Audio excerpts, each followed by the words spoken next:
A ver, deme unos segundos para compartirles el material.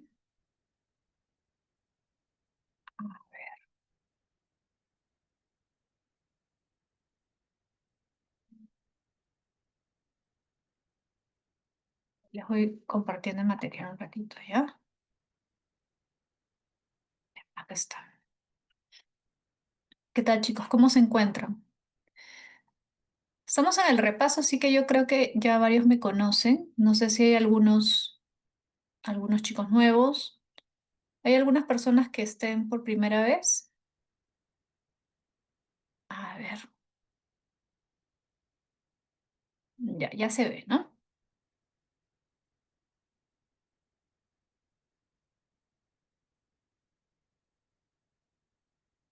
Ya. Hola, hola. A ver, ¿quiénes están? Está Guillermo, Alexia. Hola, Alexia. Está Alexia, Ana Milé,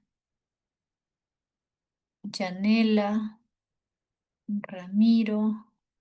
Algunos ya los conozco. Miguel, Damar, Diana, Yamila, Laide, está Shirley. ¿Qué tal, chicos? Sonali, Lady Sonali. ¿Qué tal? Ya. Bueno, a ver, ya se puede ver el material. Para los que no me conocen, yo imagino que la mayoría ya me conoce. Para los que no me conocen, me presento. Soy la profesora Alma Puya. Ahí tienen mi nombre en la pantalla. Y bueno, ya saben, conmigo llevan el curso de filosofía. Si tienes dudas, preguntas, siempre haz tus preguntas. No te quedes con dudas porque también eso te resta confianza. No solamente por una cuestión de conocimiento, sino también por una cuestión de confianza. Es bueno que llegues a tu examen sin tantas preguntas, sin tantas dudas, ¿ya? Para que puedas estar más tranquilo, tranquila también al momento de resolver tu examen, ¿ya? Entonces, si tienen dudas, háganlas con confianza, no se queden callados. Siempre es bueno preguntar. Aunque tú creas que es una pregunta tonta, igual hazla, porque tú no sabes qué tan importante puede ser o qué otras cosas quizás puede generar tu pregunta, ¿no? Otras aclaraciones, cosas que pueden ser importantes, ¿ya? Entonces, hoy día vamos a hacer el primer repaso. Como tú sabes, este es un ciclo súper corto, intensivo, así que vamos a ir resolviendo las preguntas y conforme vayamos resolviendo las preguntas, vamos a ir haciendo un repaso de teoría, ¿ya? De las cuestiones más importantes. Yo también te voy a ir diciendo qué temas o qué preguntas suelen venir en esos temas, ¿ya? Para que los tengas presente, ¿ya? En este primer repaso, en esta primera semana, vamos a ver filosofía antigua, filosofía moderna, filosofía contemporánea, vamos a llegar hasta filosofía latinoamericana, filosofía en el Perú y Latinoamérica. O sea, son varios temas. Entonces yo más o menos te voy a ir mencionando qué temas podrían venir para que los tengas presentes, ¿ya? A ver, vamos a comenzar de manera cronológica, es decir, vamos a comenzar viendo preguntas de filosofía antigua, ¿ya? Y las últimas van a ser de filosofía latinoamericana. Entonces, a ver, empezamos, ¿ya? El primer texto es un texto corto sobre Platón y Aristóteles. Dice, Aristóteles junto con Platón es una de las figuras más influyentes de la filosofía griega. Fue creador de la lógica formal y planteó en su metafísica, recuerda que la metafísica es la obra más importante que escribe, o es considerada la obra más importante que escribe Aristóteles, ¿ya? Y en esta obra dice que todos los hombres tienden por naturaleza a saber. O sea, Aristóteles se refiere a que todos los hombres desean conocer, tienen ansias de conocimiento, valorando especialmente el conocimiento sensible como la vista, ¿ya? Aristóteles. En oposición a Platón, tú ya sabes que Platón era su maestro, criticó el mundo de las ideas por alejarse de lo sensible. Ya fundó su propia escuela, el Liceo, como alternativa a la academia de su maestro, ¿no? Tú sabes que Platón crea la academia y cuando Platón muere, Aristóteles crea su propio centro, su propia escuela, el Liceo. En sus escritos mostró una visión jerárquica, ya se está refiriendo a Aristóteles, desde el inicio está hablando de Aristóteles y luego lo va oponiendo a Platón, ¿no? Pero básicamente el texto es sobre Aristóteles. En sus escritos, o sea, de Aristóteles, mostró una visión jerárquica de la sociedad. No creía en la igualdad ni en la democracia, afirmando que unos hombres nacieron para mandar, esto lo dice Aristóteles, Unos hombres nacieron para mandar y otros para ser mandados. No sé si recuerdas que esto normalmente se explica cuando vemos filosofía política, que muchos intérpretes, muchos estudiosos han tomado esta frase como una forma de explicar una forma de justificación de la esclavitud de parte de Aristóteles, ¿no? Unos hombres nacen para mandar y otros para obedecer. Acuérdate que esa idea también la van a tomar en la época escolástica, por ejemplo, algunos que van a estar en contra de la igualdad entre indígenas y españoles, ¿no? En el caso de filosofía latinoamericana, ¿te acuerdas de la época escolástica? Como Sepúlveda, Juan Ginés de Sepúlveda, que va a decir que, como dice Aristóteles, hay hombres, por decirlo así, superiores e inferiores, hombres que han desarrollado su razón, que hacen uso pleno de su razón y por lo tanto tienen el derecho de gobernar a los que no hacen uso pleno de su razón, ¿no? Que sería para él los indígenas, ¿no? Esa idea es una idea aristotélica, ¿ya? Esta visión, por eso incluía el desprecio hacia las mujeres, los esclavos y demócratas. Claro, recuerda, eso también es importante, que Aristóteles va a considerar que la mujer es un ser humano, pero no es igual que el hombre porque la mujer para Aristóteles no tiene un alma racional desarrollada, ¿no? Es casi como un niño, es como un hombre inacabado, como un hombre incompleto, así llama Aristóteles a las mujeres. Las mujeres son como hombres no desarrollados, ¿no? Entonces, no desarrollados física ni intelectualmente. ¿Tienen alma? Sí. ¿Tienen alma racional? Sí, pero su razón está como atrofiada, ¿no? Eso es lo que considera Aristóteles y por eso considera que las mujeres no deberían participar en política, ¿no? Así como no deben participar en política, evidentemente, los esclavos, ni tampoco los extranjeros, ojo, para Aristóteles tampoco los extranjeros, es decir, los que no pertenecen a la ciudad, pueden participar en política, ¿ya? Entonces, según el texto, se infiere que la relación entre Platón y Aristóteles se caracteriza por, a ver, ¿qué se puede inferir? La elaboración de concepciones metafísicas decisivas para la tradición filosófica occidental. Bueno, eso es cierto, ¿no? Pero ¿eso se infiere del texto? No, no es aquello de lo que nos habla el texto, ¿no? B. Coincidir en una visión jerárquica de la sociedad y la diferencia en la concepción del conocimiento. Bueno, en el texto nos habla de una diferencia en sus concepciones de conocimiento, mientras Platón hace alusión sobre todo a un conocimiento inteligible, ¿no? Aristóteles hace referencia al conocimiento sensible. Entonces, ¿hay una diferencia en la concepción de conocimiento entre Platón y Aristóteles? Sí, sí hay. Pero coinciden en una visión jerárquica de la sociedad, sí. ¿Por qué?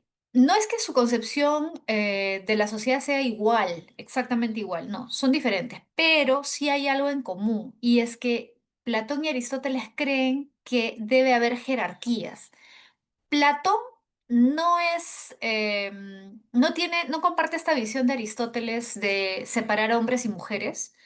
Platón podríamos decir que es un poco más igualitarista, ¿sí? En la República se ve eso, en su obra La República. Considera que la mujer también puede participar en política, pero recuerda que su filosofía política igual está dividida en clases, ¿no? Clases o estamentos, mejor dicho, ¿no? Platón considera que hay algunos hombres que han nacido para gobernar porque tienen las capacidades intelectuales, ojo, hombres me refiero seres humanos, varones y mujeres. Hay algunos que tienen una predisposición hacia la razón, una inclinación hacia el saber, tanto hombres como mujeres, y esos son los que deben gobernar. Luego están los guardianes y luego está la masa, digamos, los trabajadores, ¿no?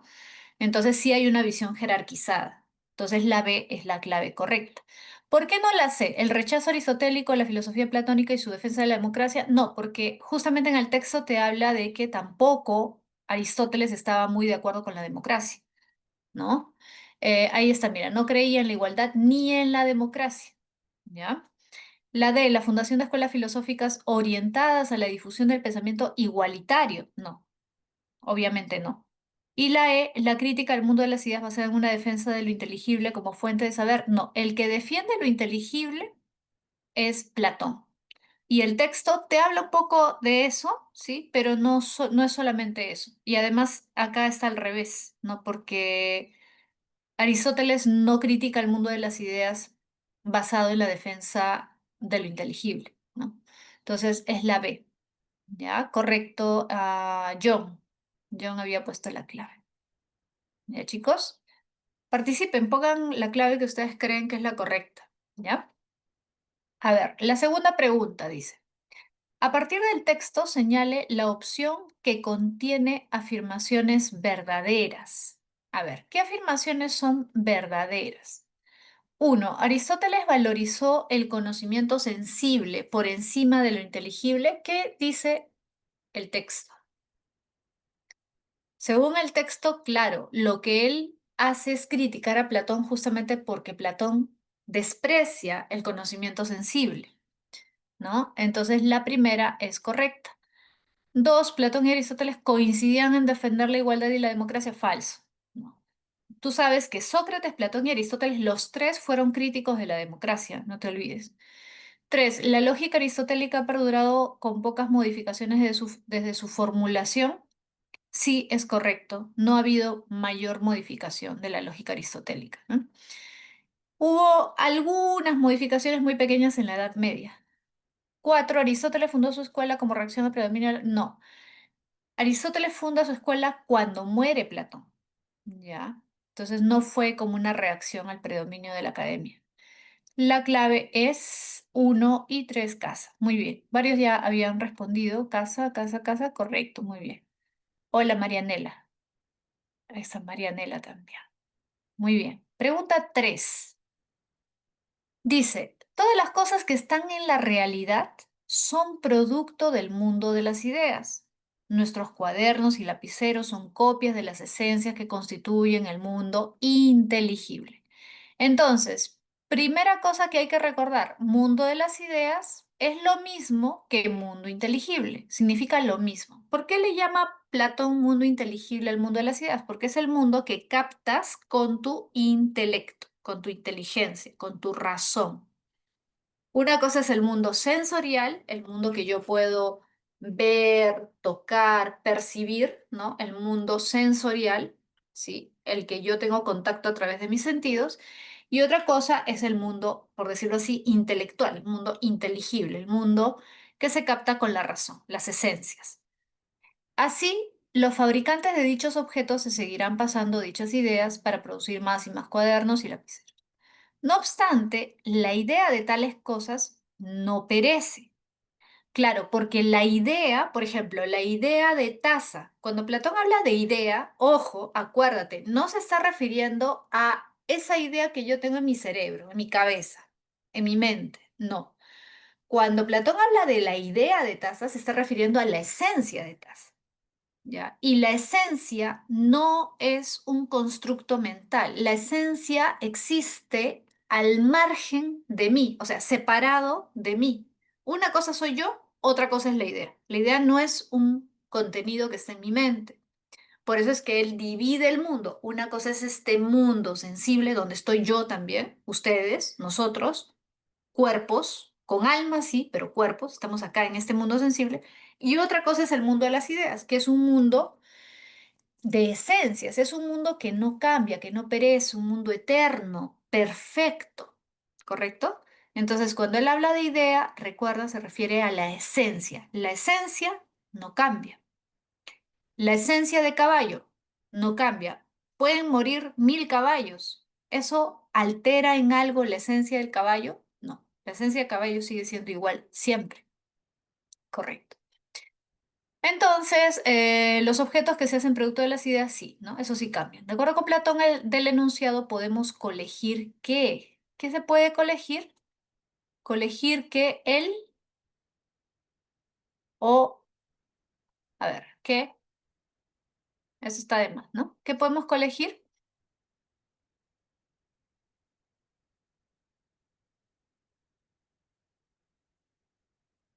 ¿La A o la C? Han marcado la A y algunos también han marcado la C. ¿Cuál creen que es correcto?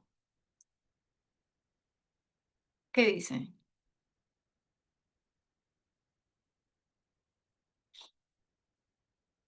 Lo que percibimos con los sentidos son sombras de las realidades verdaderas, las cuales solo pueden ser conocidas por la razón. La idea de tales cosas no perecen.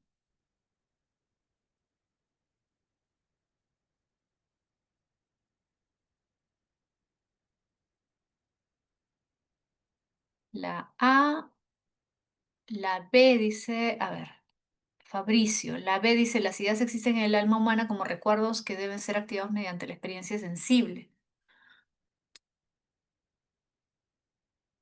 No, la B no es correcta. La A y la C podrían ser las dos, ¿ya? Pero vamos a elegir una. Hay que analizarla. La B no, ¿sabes por qué no la B? Porque dice, las ideas existen en el alma humana como recuerdos, ¿ya? Hasta ahí puede ser, porque efectivamente Platón habla de la reminiscencia. ¿Ya te acuerdas de Sócrates también cuando dice que debemos recordar lo que el alma ya sabe, la reminiscencia? Pero acá dice que deben ser activados mediante la experiencia sensible. Si tú dices que hay que activar esas ideas por medio de la experiencia sensible, le estás dando importancia a la experiencia sensible. Es decir, lo sensorial sería fundamental para alcanzar el conocimiento de las ideas y eso no lo admite Platón. Porque para Platón, la experiencia sensorial nos da una apariencia de conocimiento. La experiencia sensorial nos da un conocimiento imperfecto, engañoso de la realidad. ¿Ya? En ese sentido, para Platón, el único conocimiento real es el conocimiento intelectual, el conocimiento racional. Por eso la B no puede ser.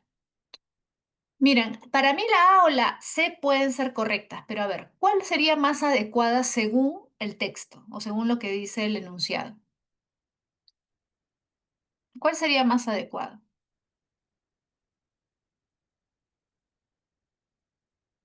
¿Mm?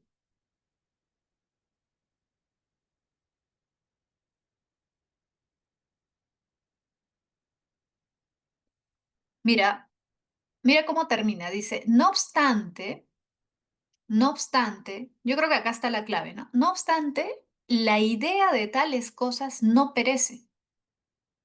En cambio, los objetos que se hacen producto de las ideas, sí. Mira, yo creo que ahí está lo central.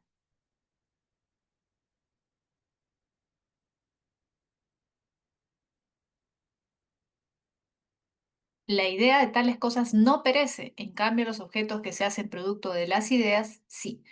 Claro, si te das cuenta, está sobre todo haciendo una reflexión acerca de la diferencia ontológica entre las ideas y las cosas sensoriales.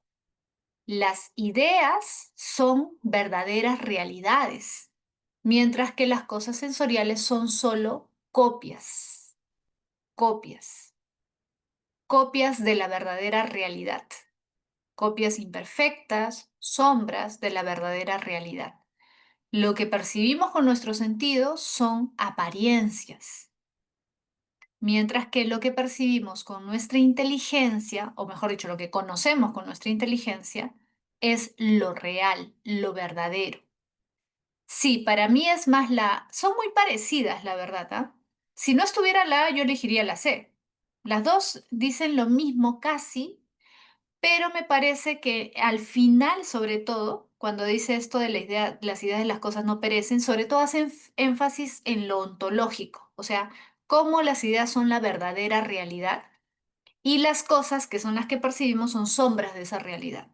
Por eso yo elegiría la A. Pero se parecen mucho, ¿sí? Pero para mí la A por lo último que menciona el enunciado, ¿ya? A ver, vamos a la pregunta 4. Ya, vamos a la pregunta 4.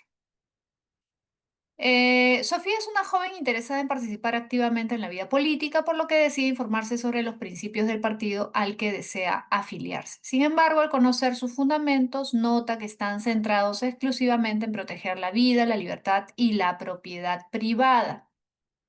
Esta visión no coincide con la suya, ya que Sofía cree firmemente que los seres humanos viven en sociedad no solo para preservar sus derechos, sino para alcanzar juntos una vida buena, guiada por la razón, la virtud y el bien común. Se deduce que las ideas de Sofía coinciden con ya. Obviamente acá hay de alguna forma hay una contraposición entre una visión liberal, el liberalismo dice, ¿no? Que el Estado ha sido creado para proteger la vida, la libertad y la propiedad privada. Ese es el liberalismo, lo que está al inicio. Pero dice Sofía no está de acuerdo con esto porque ella cree que no solamente el Estado debe preservar los derechos, sino que vivimos en comunidad, en sociedad, para alcanzar una vida buena.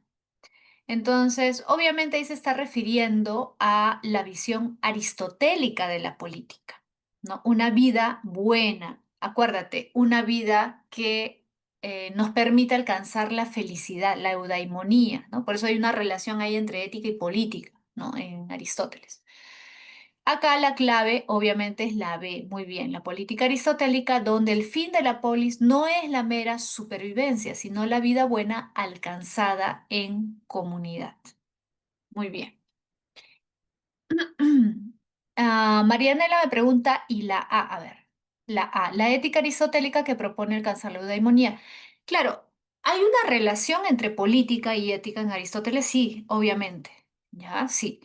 Pero acá, sobre todo, se está haciendo referencia a la vida política, a la actividad política, ¿no? Por eso dice, viven en sociedad. El hombre es un animal político. ¿Por qué el hombre es un animal político? Porque requiere de la comunidad, de la polis, para alcanzar una vida buena.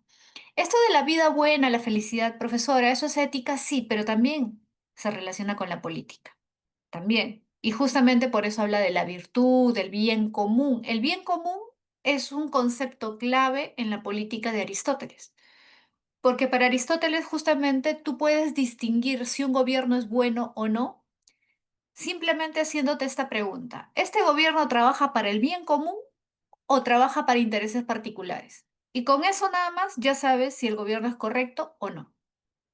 Entonces acá sobre todo se está refiriendo a la política. Ojo, repito, sí hay una relación con la ética, pero lo central acá es la política, ¿no? Muy bien. Pregunta 5. Pregunta 5. Aristóteles escribe que tuvo dos mujeres propias. La primera, Jantipa. Ya, mira, esta cita puede confundir un poco porque dice, Aristóteles escribe que tuvo dos mujeres. Claro, pareciera que Aristóteles está refiriéndose a sí mismo, pero nos vamos a dar cuenta de que no se está refiriendo a él, sino a Sócrates. Mira, acá justamente se menciona a Sócrates, ¿ya? O sea, Aristóteles escribe que Sócrates tuvo dos mujeres. La primera, Jantipa. Jantipa de la cual hubo Lamprocle, la segunda Mirto, hija de Arístides el Justo, la que recibió indotada y de la cual tuvo a Sofronisco y Menexeno. Algunos quieren casarse primero con Mirto, otros que otros que casó al mismo tiempo con ambas, y de este sentir son Sátiro y Jerónimo de Rodas. Pues dicen que queriendo los atenienses poblar la ciudad, exhausta de ciudadanos por las guerras y contagios, recuerda que en esta época se dan varias pestes en Atenas, decretaron que los ciudadanos, mira, queriendo los atenienses poblar la ciudad exhausta de ciudadanos por las guerras y contagios, decretaron que los ciudadanos casasen con una ciudadana y además pudiesen procrear hijos con otra mujer. Y que Sócrates lo ejecutó así. O sea, todo el texto se refiere a Sócrates. Todo el texto se refiere a Sócrates. ¿Ya? Entonces, la percepción que tiene Aristóteles de Sócrates o acerca de Sócrates podría interpretarse como, claro, la B, ¿correcto? La B. Sócrates era un político porque actuaba de acuerdo a las demandas de la polis. Correcto. Ya. Esa es la clave correcta. Claro, recuerda que los griegos, a diferencia de nosotros, digo nosotros porque la mayoría de la gente actualmente separa su vida privada de su vida pública, ¿no? Mm, Generalmente lo separamos y es más, la mayoría se preocupa solo de su vida privada. En esa época no era así. En esa época el ciudadano era eso principalmente, un ciudadano, y después estaba su vida privada. Entonces, si la polis, el gobierno, te pedía por el bien del Estado, ¿no? Que hicieras ciertas cosas, lo hacías, ¿no? La mayoría hacía eso, ¿no? Era importante en la vida política, ¿no? A ver, pregunta 6. La virtud enseñada por Protágoras consistía exactamente en la habilidad de hacer prevalecer cualquier punto de vista sobre su contrario. Protágoras, tú ya sabes que es el principal representante de los sofistas, ¿no? Y de ahí viene la famosa frase, el hombre es la medida de todas las cosas, ¿no? Su frase más conocida. El éxito de sus enseñanzas estriba en el hecho de que los jóvenes, aprovechando esta habilidad, consideraban que se abrirían camino en las asambleas públicas. Claro, en los tribunales y en la vida política en general. Claro. ¿Por qué tantos jóvenes de dinero? Porque los que eran discípulos de los sofistas eran personas de dinero, eran aristócratas o comerciantes, hijos de comerciantes que tenían dinero que podían pagar lo que los sofistas pedían, porque los sofistas no cobraban barato. Entonces, ¿por qué tenían tanto éxito? ¿Por qué lo seguía tanta gente o tanta gente que estaba dispuesta a pagar para que los sofistas les enseñaran? Porque recuerda que ellos vivieron en una época democrática y en las asambleas públicas el que mejor hablara tenía más probabilidad de éxito, es decir, podía convencer a la mayoría de que se hiciera, se aprobaran las leyes que ellos querían y por lo tanto podían ganar poder, ¿no? Entonces, según el texto se infiere que Protágoras consideraba virtuoso ¿a quién? ¿Qué te enseñaba Protágoras? ¿Qué te enseñaban los sofistas? La habilidad de hacer prevalecer cualquier punto de vista sobre su contrario, ¿no? Es decir, la retórica, ¿sí o no? La retórica, ¿no? Consideraba virtuoso ¿a quién? A quien dominara el arte de persuadir en lo público, ¿correcto? Ese era el objetivo de los sofistas, enseñarte a discutir, enseñarte a persuadir, ¿ya? A ganar la discusión, el debate público. Porque de esa manera asegurabas tu poder, tu éxito, ¿no? Éxito político y económico. Muy bien. Pregunta 7. Luego de haber traicionado a su propio hermano, Manuel piensa lo siguiente: si ha actuado de manera tan vil y pecaminosa, ¿acaso no ha sido porque Dios me ha hecho débil? Por tanto, Dios es el único responsable de lo que he hecho, porque si quisiera que hagamos el bien, no nos daría la opción de hacer el mal. A ver, si quisiera que hagamos el bien, no nos daría la opción de hacer el mal. Esto, a ver, está relacionándolo con la filosofía de San Agustín. ¿Qué diría San Agustín sobre esta manera de pensar? ¿Qué dice San Agustín? Dios nos da un don, nos da un regalo, nos da algo que no le ha dado a ningún otro ser, nos da libre albedrío. Por eso los hombres, los seres humanos, somos distintos a todos los demás seres. Y ya depende de nosotros cómo usamos ese libre albedrío. Nosotros decidimos. ¿M? Entonces, claro, el libre albedrío es fundamental. Es el concepto más importante en la filosofía de San Agustín, acuérdate. Entonces, ¿qué sostendría San Agustín? Que el mal procede de la voluntad humana desviada del bien supremo. ¿Quién es el bien supremo? Dios. Y es más, San Agustín te diría, mira, no le eches la culpa a Diosito, pues, ¿no? Porque Diosito no es que te da libre albedrío y te dice ya como un carnerito te suelta ahí en el campo para que tú hagas lo que quieras, sin raciocinio, sin nada. No.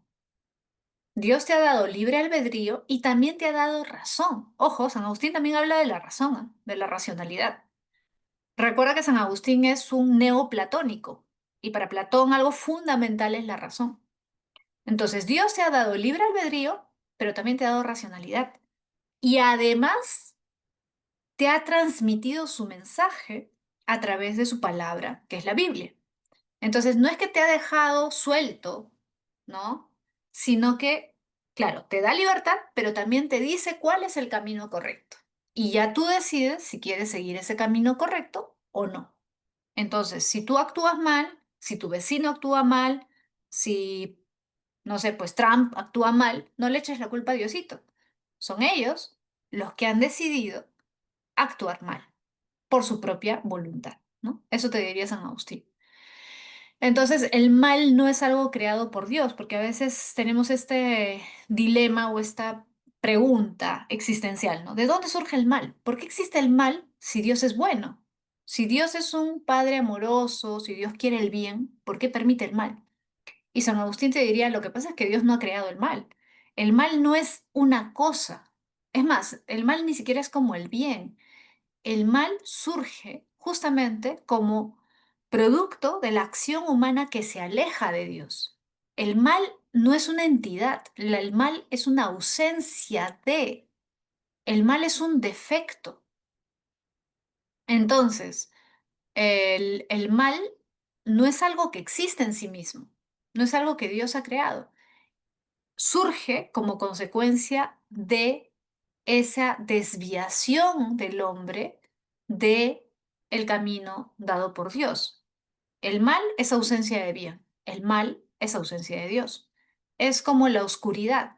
¿Qué es la oscuridad? Ausencia de luz. ¿Es una entidad? No. La oscuridad no es algo. La oscuridad es ausencia. Igual, el mal no es algo. El mal es ausencia. El mal surge debido a ese alejamiento del bien, ¿no? Esa ausencia de Dios, ese alejamiento de Dios por parte del hombre, ¿sí? Te menciono esto del mal, lo que entiende San Agustín por el mal, porque sí ha preguntado eso en el examen de admisión hace muchos años, pero sí han preguntado. Vamos a la pregunta 8. Ya, dice, la filosofía de Tomás de Aquino plantea que existen dos vías para acceder a Dios. Mira, dos vías. La vía, la vía teológica y la vía racional. Ya. Teológica es simple. ¿Tienes fe? Crees en Dios y punto. No necesitas más. Si tienes fe y ya. Es fácil. Pero ¿qué pasa si no tienes fe? A ver, supongamos que yo creo y mi deber como cristiano o cristiana, según los padres de la iglesia, según el cristianismo, es llevar la palabra de Dios. Entonces, ¿qué pasa si yo me encuentro con alguien que no tiene fe? ¿Qué debo hacer? Según Tomás de Aquino, convencerlo racionalmente. Entonces, ¿hay una vía racional para acceder a Dios? Sí. Y hay en realidad varias vías, ¿no? Porque Santo Tomás habla de varias vías. Esta última consiste en aprovechar la filosofía aristotélica para demostrar la existencia de Dios. Por ejemplo, plantea que si Dios no existiera, nada de lo que ocurre en el mundo tendría una razón de ser. Por tanto, nada de lo que existe cumpliría el rol que le corresponde en la naturaleza. O sea, si algo ocurre, es por algo. Si algo existe, es por algo. Nada está de más, nada está porque sí, nada está por las puras. Todo tiene una finalidad, todo tiene una razón de ser, todo tiene un propósito. Entonces, de lo anterior se deduce que Tomás de Aquino, ¿cuál sería la clave? A ver, John dice la A, Marianela dice la B, Jesús dice la B, Guillermo dice la C. A ver, ¿qué dicen ustedes? De lo anterior se deduce que Tomás de Aquino, nada de lo que existe cumpliría el rol que le corresponde en la naturaleza. Está hablando de la razón de ser, la finalidad. ¿Te acuerdas que Aristóteles habla de las cuatro causas? Todo lo que existe tiene cuatro causas. Causa material, ¿de qué está hecha la taza? La taza, causa material. Causa formal, la esencia, en este caso el diseño de la taza. Causa eficiente, ¿quién ha hecho la taza? El constructor, el generador, el artesano. Y causa final, ¿para qué ha sido hecha la taza? Tiene una finalidad, un propósito, que dice Tomás de Aquino, todo tiene un propósito, todo tiene una razón de ser, ¿correcto? Entonces, a ver, yo creo que puede ser la A, puede ser la B. La C no, porque la C es causa eficiente, dice acá, y causa eficiente no. Acá se refiere al propósito, a la finalidad. Considera la causa formal como clave tampoco. ¿La A o la B? ¿Qué dicen?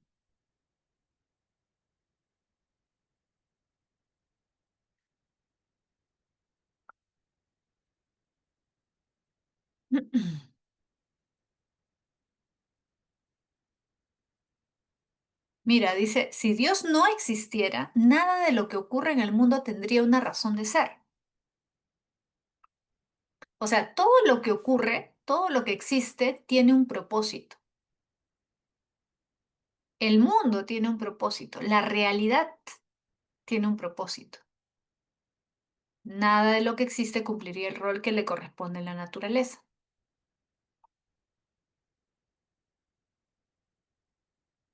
¿Qué dicen? ¿La A o la B?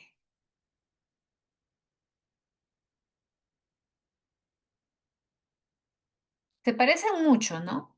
A ver, fundamenta su teología en la causalidad final del universo, postula que todo ente tiene un fin dado por la inteligencia divina. Mm, Pero a ver, acá, ¿qué es lo relevante? Mira, él dice, para hay dos vías para acceder a Dios, la vía teológica, la fe, o la vía racional. ¿Cómo le demuestro a alguien que no cree en Dios que si Dios no existiera, nada tendría sentido? Esa es la idea detrás. Fíjate, ¿eh? Si Dios no existiera, nada tendría sentido. Entonces, para que las cosas tengan un sentido, para que el mundo tenga un sentido, tiene que existir Dios. ¿Cuál es el propósito de Tomás de Aquino? ¿Cuál es el propósito?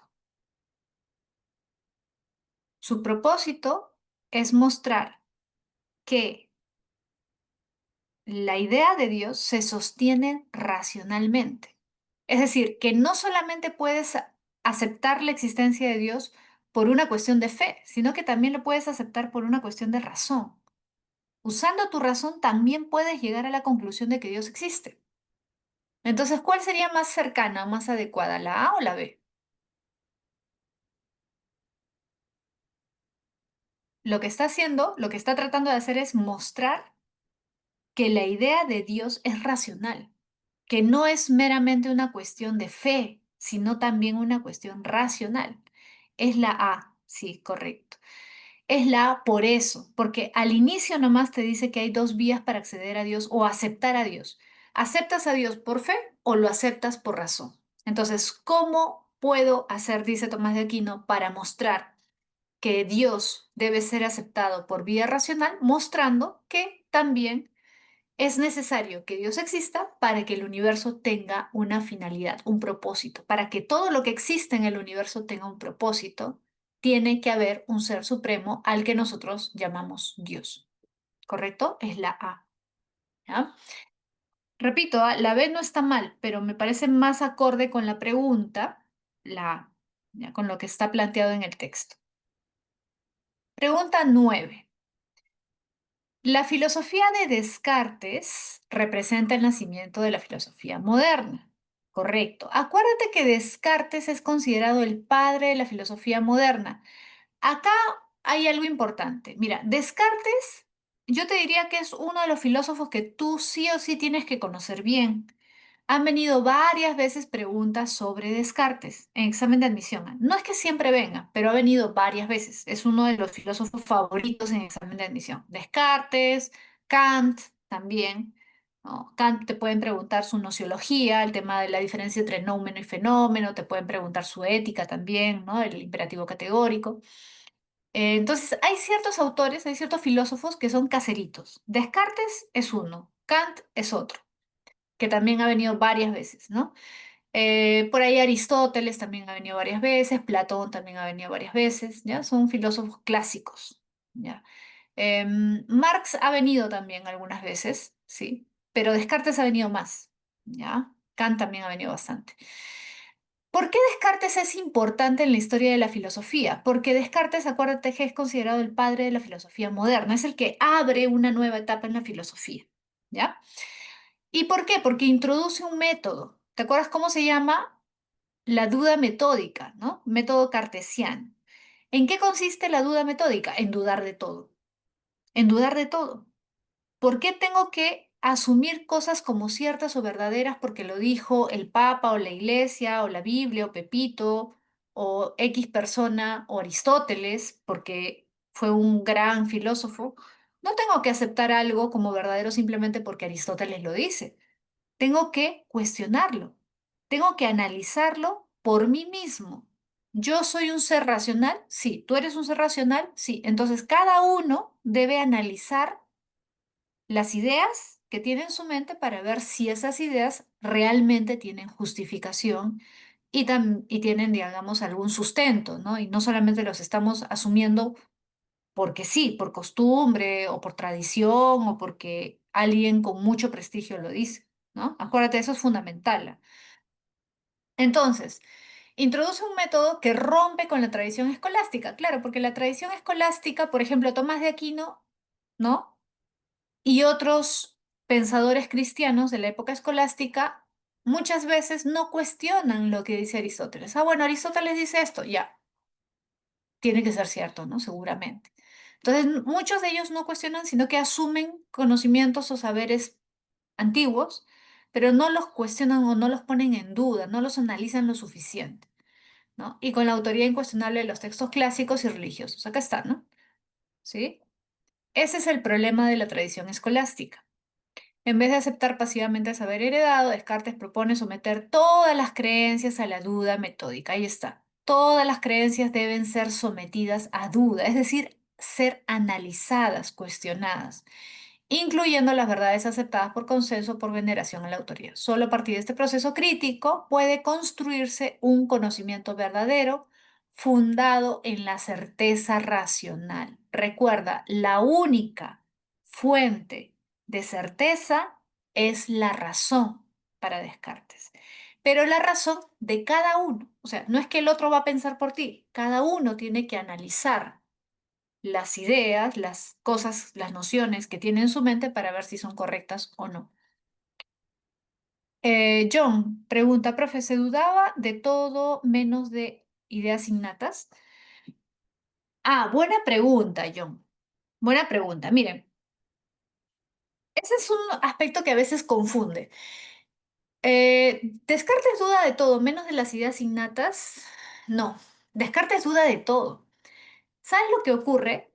Que las ideas innatas son certezas, pero no son certezas, digamos, porque Descartes dice, ya, voy a dudar de todo menos de que yo existo, menos, porque son tres certezas, ¿ah? Tres ideas innatas.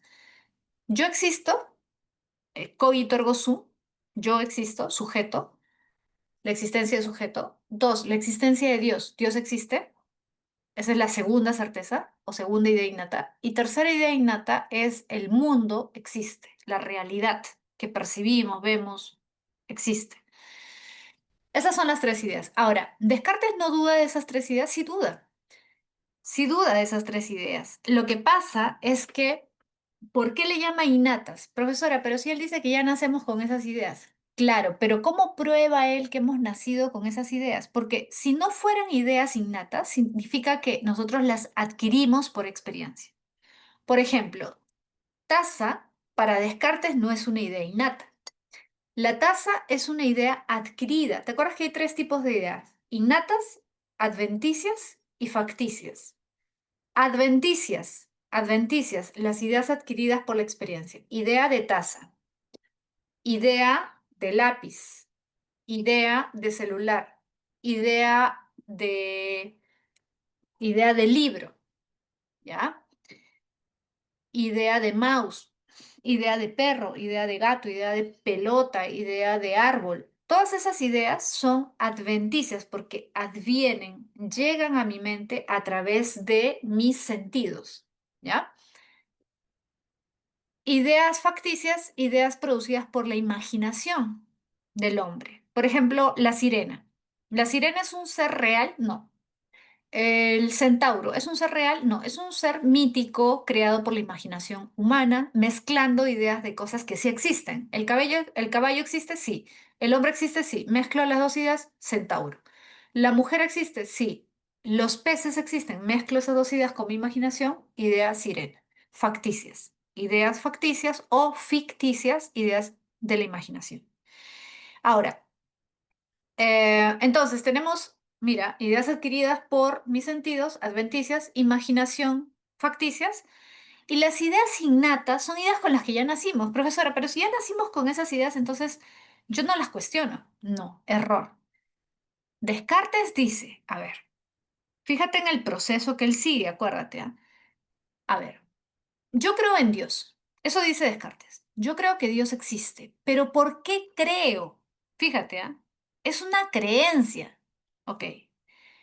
¿Por qué creo que Dios existe? ¿Por qué estoy seguro de su existencia? ¿Por qué hasta este momento he aceptado como una verdad que Dios existe y nunca lo he cuestionado? Porque toda mi vida, mis padres, la iglesia, mis profesores me han dicho que Dios existe. Entonces, como ellos me han dicho que existe y yo siempre he escuchado que existe, he asumido que existe. Pero acá viene justamente la duda metódica. Pero a ver, podría ser que mis padres estén equivocados, podría ser que la iglesia esté equivocada, podría ser que no sea cierto que Dios existe. ¿Por qué asumo que es verdad? Simplemente porque personas con mucha autoridad, como mis padres, el Papa y otras personas, santos, han dicho que Dios existe, yo debo creer que Dios, tengo que estar seguro. No necesariamente. Entonces, justamente acá viene la duda metódica. Descartes dice, ojo, no está diciendo que Dios no existe, está diciendo por qué asumo que es verdad si no tengo una prueba. ¿Por qué lo asumo? Solamente porque gente con mucha autoridad lo dice, tengo que asumirlo como cierto. Es como la gente cuando cuestionaba lo del COVID, ¿ya? No significa negar la existencia del COVID, pero el hecho de que la OMS diga tal cosa significa que es una verdad absoluta, o el hecho de que la ONU diga tal cosa significa que es una verdad absoluta. No. Porque son seres humanos los que dirigen la OMS y la ONU y pueden equivocarse, sí. Tienen intereses políticos, económicos, sí, pueden equivocarse. Entonces, ¿por qué debo asumir que es una verdad? ¿Solamente porque lo dice gente con autoridad? No. ¿Por qué no lo cuestiono? Eso es lo que hace Descartes. Cuestiona lo que muchos no se atrevían a cuestionar. En esa época, la mayoría no se atrevía a cuestionar que Dios existía. O sea, no se atrevía a decir, no, Dios no existe. Descartes, repito, no es que diga Dios no existe, no, sino que él se pregunta, ¿y cómo estoy seguro de que existe? Toda mi vida he asumido que es así porque los demás me lo han dicho, pero yo no tengo la certeza de que existe. Ahora, acá viene la segunda etapa. ¿Y dónde encuentro la prueba de la existencia de Dios? Muchos ateos, ¿qué dicen? ¿Una prueba? ¿Qué cosa? ¿Una prueba qué? Necesitamos, para creer en Dios, necesitamos sí o sí una prueba. ¿Qué dice la mayoría de ateos? Una prueba empírica, ¿sí o no? Y como no hay una prueba empírica, material, entonces Dios no existe. ¿Correcto o no?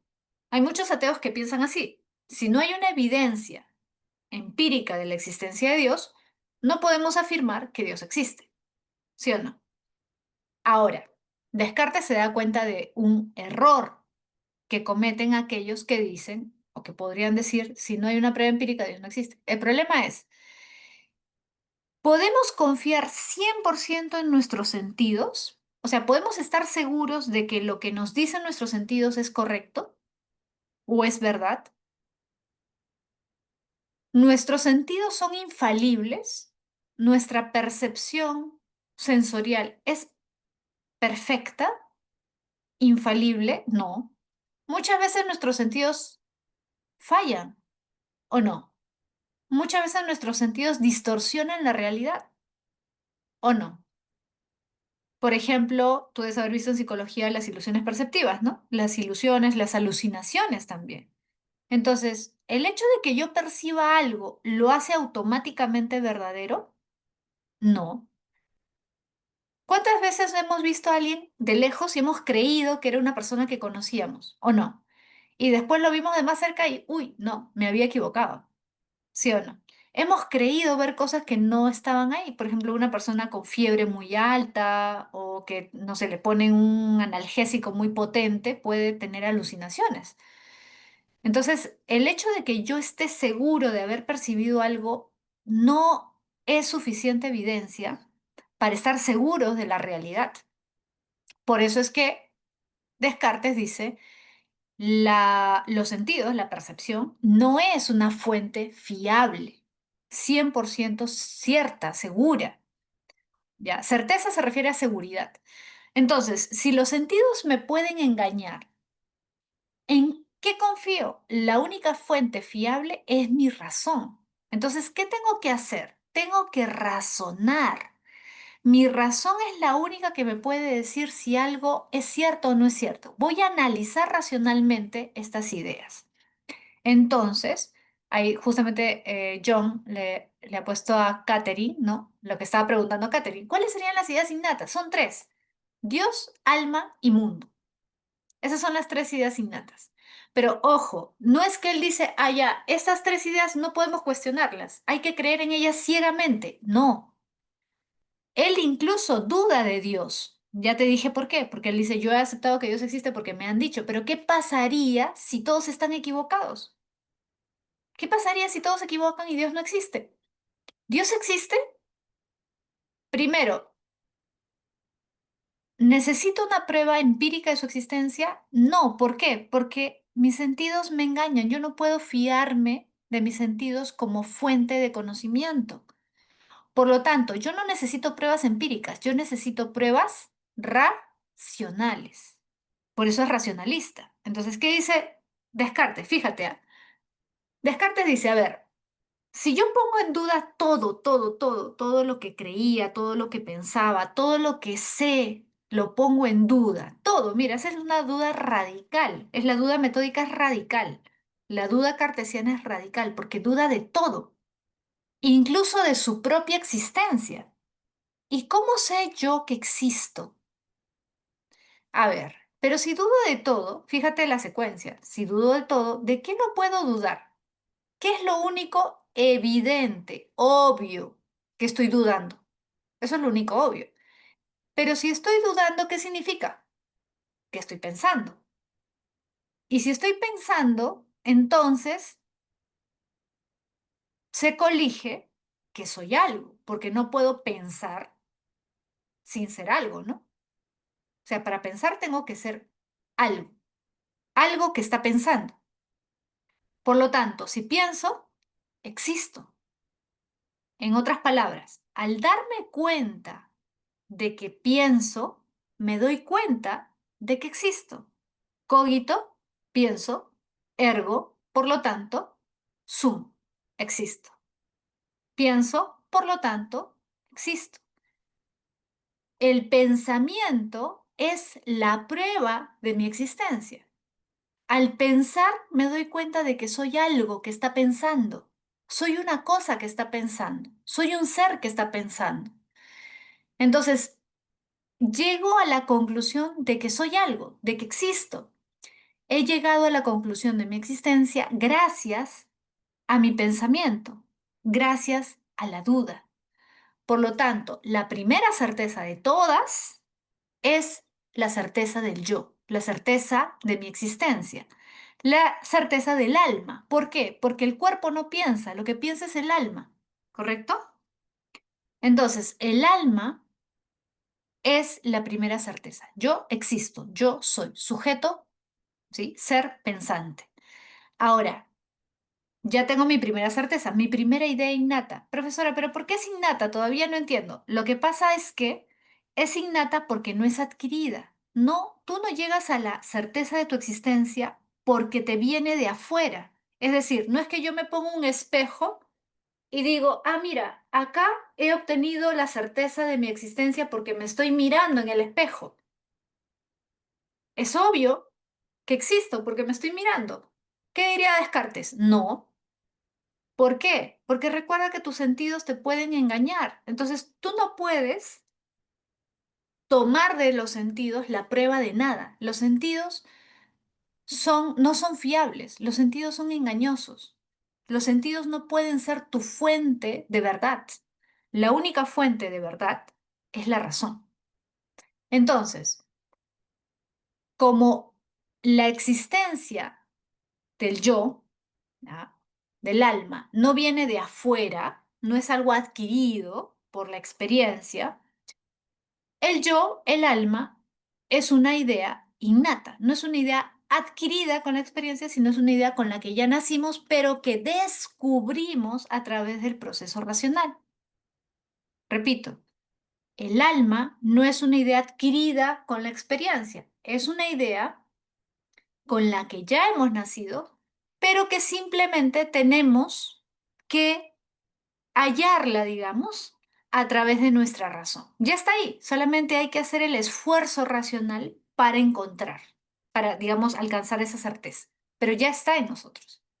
Entonces, esa es la primera certeza. Luego, Descartes dice, ahora que ya sé que soy algo, la seguridad es que yo existo, voy a analizar qué hay en ese pensamiento, porque lo central del hombre es que es un ser que piensa, un ser con alma. Ok, voy a revisar el pensamiento, voy a revisar qué ideas hay dentro de ese pensamiento, que soy yo. Algunas de esas ideas son las siguientes. Por ejemplo, en mi mente existe, en mi pensamiento existe la idea de perfección, de infinitud, de eternidad. Pero si te pones a pensar, yo no soy infinito, tú no eres infinito, yo no soy perfecta, tú no eres perfecto, yo no soy eterna, tú no eres eterno, el perro no es eterno, el gato no es eterno, el árbol no es eterno, nada es eterno. Entonces, ¿cómo así yo tengo en mi mente ideas de algo que no existe en la realidad? No existe en la realidad. Yo no he conocido nada perfecto, nada eterno, nada infinito. Y sin embargo, tengo esas ideas en mi mente. En mi alma están esas ideas. Pero no pueden ser ideas creadas por mí porque yo no tengo esas cualidades. Tienen que ser ideas que provienen de otro lado. O sea, solamente algo con esas características puede haber producido esas ideas en mi mente. Y evidentemente, algo que sea perfecto, eterno, infinito, tiene que ser un ser superior. No puede ser un hombre, porque ningún hombre es un ser perfecto, eterno, infinito. Ningún ser en este mundo es eterno, perfecto e infinito. Lo único que puede ser eso es un ser supremo. Por lo tanto, tiene que existir un ser supremo que justifique, que explique el por qué existen estas ideas en mi mente. Por lo tanto, tiene que existir Dios. Y si Dios es perfecto, eterno e infinito, tiene que ser bueno, porque no puede ser perfecto y ser malo. Por lo tanto, si Dios es bueno, tampoco puedo dudar de la existencia del mundo. Fíjate cuáles son las tres ideas innatas. Ahí John lo ha puesto. Dios, alma, mundo. Primera idea innata, certeza, alma. Segunda, Dios, te lo acabo de explicar. ¿Por qué Dios tiene que existir? Porque si no, no se explicaría por qué nosotros tenemos la idea de perfección, eternidad e infinitud en nuestra mente si nosotros no somos eso. Ahora, ¿cómo llego a la certeza de que el mundo existe? Porque si Dios es perfecto, es bueno. Y si Dios es bueno, no podría permitir que yo viva engañado creyendo que el mundo exista cuando en realidad no existe. Es decir, el mundo no puede ser una invención o una ficción, una proyección de mi mente, ¿ya? Sin existencia real, no puede ser una mera ficción si Dios existe. Que si Dios existe es bueno y no permitiría que yo viva engañado creyendo que el mundo existe cuando en realidad no existe. Por lo tanto, si Dios existe, el mundo también tiene que existir. ¿Se entiende? Si te das cuenta, es toda una concatenación lógica. ¿Se entiende? Es todo un razonamiento lógico. ¿Ya? Entonces, esas son las tres ideas innatas. Repito, son innatas no porque no necesiten demostración. Sí puedo demostrarlas racionalmente, como lo acabo de hacer, como lo hace Descartes. No porque no requieran demostración. Son innatas porque no son adquiridas a través de la experiencia. La prueba de que son innatas es que puedo alcanzar esas ideas a través de mi razón. Puedo estar seguro de la existencia del alma, de Dios y del mundo solo con el uso de mi razón, sin necesidad de la experiencia. Por lo tanto, eso significa que esas ideas ya están dentro de mí. Solamente tengo, por decirlo así, que descubrirlas racionalmente. ¿No te hace recordar un poquito esto que te acabo de decir a lo que dice Sócrates y lo que dice Platón? Eso de que ya hemos visto las ideas y que solamente hay que recordarlas. ¿No te hace recordar un poco eso? La reminiscencia de Sócrates, que el conocimiento ya está en el alma y solamente hay que recordarlo con el uso de nuestra razón. Es lo mismo en el fondo. En el fondo es lo mismo. Por eso es que Descartes es considerado el padre del racionalismo moderno. Pero en la antigüedad no había racionalismo, claro que había. Platón era un racionalista, Sócrates era un racionalista. De alguna forma, y por eso son importantes Aristóteles, Platón, porque ellos son los padres de todo. En la modernidad vuelven a surgir estos problemas del conocimiento, de la verdad y todo esto, ¿no? La crítica a los sentidos. Platón ya no ha sido una crítica a los sentidos, el mundo sensible, claro. Es como una nueva versión nada más, ¿sí? Y es más, Descartes habla directamente de Platón. O sea, Hegel también habla directamente de Platón y así, ¿no? Marx habla de Aristóteles. O sea, no es que, no digo que todo sea lo mismo, ¿no? Pero mucho de lo que viene en la filosofía posteriormente se basa en Platón y Aristóteles. Por eso son fundamentales ellos dos, ¿sí? Exacto, ¿ya? Entonces, ¿cuál es la clave de la pregunta 9? La A, ¿no? Sí, por ahí ya habían puesto, creo, algunos la A, ¿correcto? Muy bien. Entonces, el cuestionamiento que hizo acerca de todo aquello que se consideraba verdadero. Recuerda, ¿por qué es importante Descartes? Porque pone en duda todo aquello que no provenga de su propia razón.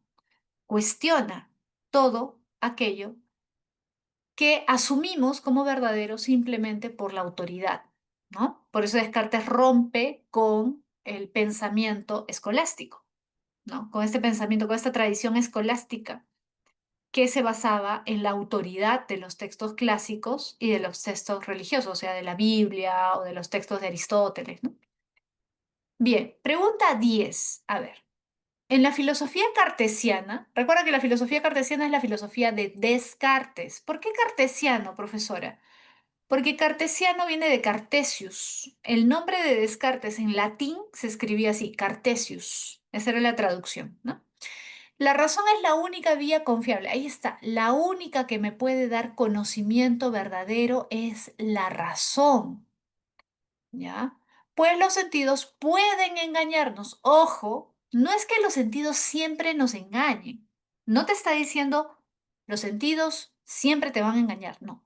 Lo que te está diciendo es, pueden engañarte en cualquier momento y tú no darte cuenta. Entonces, pregunta, acuérdate de esto porque Descartes lo dice. ¿Es sensato, es prudente confiar en alguien que ya te engañó? Dime, ¿es prudente confiar en alguien que ya te engañó? ¿Tú volverías a confiar al 100% en alguien que ya te engañó? No, no. ¿Volverías a confiar al 100%? No, pues. Sería absurdo. Nadie en su sano juicio vuelve a confiar en 100% en alguien que ya lo engañó. Eso dice Descartes, no estoy exagerando. Él dice, todos nos hemos dado cuenta alguna vez que nuestros sentidos nos han engañado. Por lo tanto, ¿podemos volver a confiar en nuestros sentidos al 100%? No, pues. Repito, eso no significa que siempre te estén engañando, significa que en cualquier momento te pueden engañar y no te das cuenta.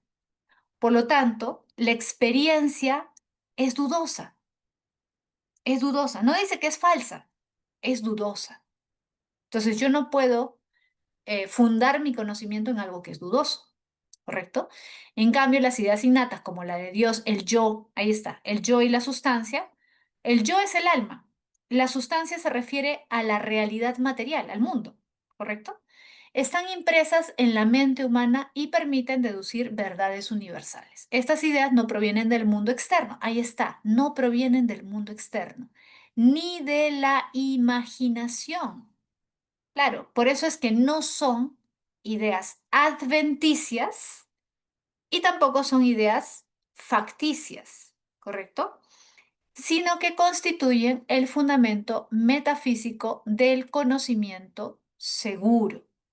De lo anterior se deduce que para Descartes, ¿cuál es la clave?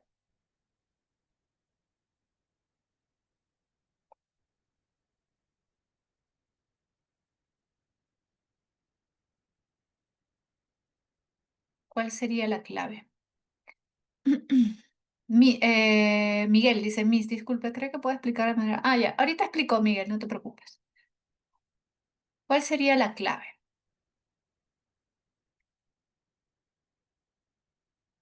Mira, la idea de Dios, el yo y la sustancia. Estas ideas no provienen del mundo externo ni de la imaginación. Entonces, si no son ideas adventicias, ni ideas facticias, o sea, provenientes de la imaginación, ¿qué cosas son? ¿Ideas? ¿Qué tipo de ideas? Son las ideas innatas, ¿sí o no? ¿Sí? Claro. ¿Y cuál sería la clave? ¿La D o la E?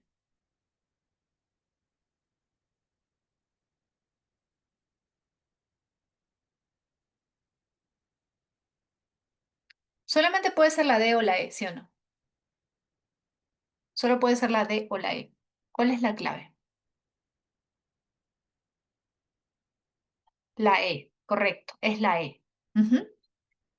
La D también, John dice, la D es su epistemología. Sí, tiene más relación con su epistemología, exacto. Acá te habla de alguna forma de la epistemología de Descartes, sí, pero si te das cuenta, lo fundamental acá tiene que ver de alguna manera con su ontología, ¿no? O sea, ¿qué es lo que realmente existe o qué es aquello de lo que podemos estar completamente seguros, ¿no? Por eso habla del fundamento metafísico, ¿no? Claro, la D se relaciona más con su epistemología, que en realidad están relacionadas las dos, ¿no? Pero acá me parece que hace más referencia a la ontología, ¿no? Por eso es la E. Solo lo innato puede garantizar la certeza de nuestras creencias, ¿sí? Es la E, correcto. Miguel me había preguntado acerca de las sustancias, ¿sí? Ahí en el chat dice, ¿puede explicar de manera breve las sustancias de Descartes? Ya, vamos a explicar, vamos a recordar. Voy a ponerlo en el chat, ¿ya? Hay tres tipos de sustancia, ¿te acuerdas? La sustancia, a ver, ¿quiénes se acuerdan? La sustancia extensa o res extensa, ¿sí?